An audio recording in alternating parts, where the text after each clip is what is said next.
दुनिया में 3 ही तरह के कैलेंडर राइज हैं, सोलर कैलेंडर, लूनर कैलेंडर और lunisolar calendar. Solar calendar का साल 365 दिन का होता है, लूनर 354 दिन का।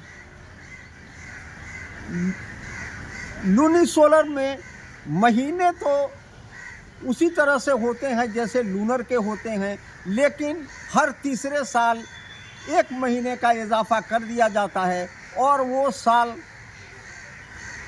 13 महीने का हो जाता है। और ये सिस्टम 3 मिलीनियम BC मेसोपोटामिया में राइज था और पूरे अरब पेनिसुला में, जजीरतुल अरब में यही सिस्टम राइज था।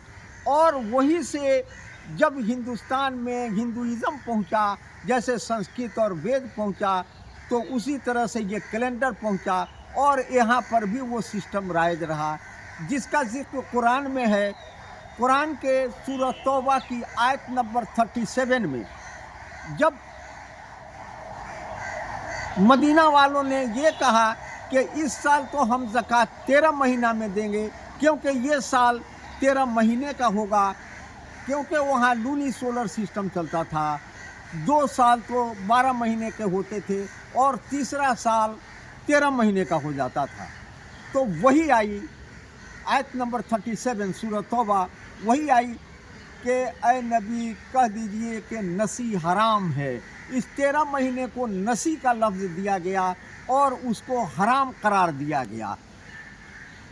कहने का मतलब ये है कि जो लूनी सोलर सिस्टम है, जो हिंदू कैलेंडर राइज है, वो मेसोपोटामिया से आया और जिस पर अरब भी अमल करते थे, वो हिंदुस्तान का कैलेंडर नहीं है।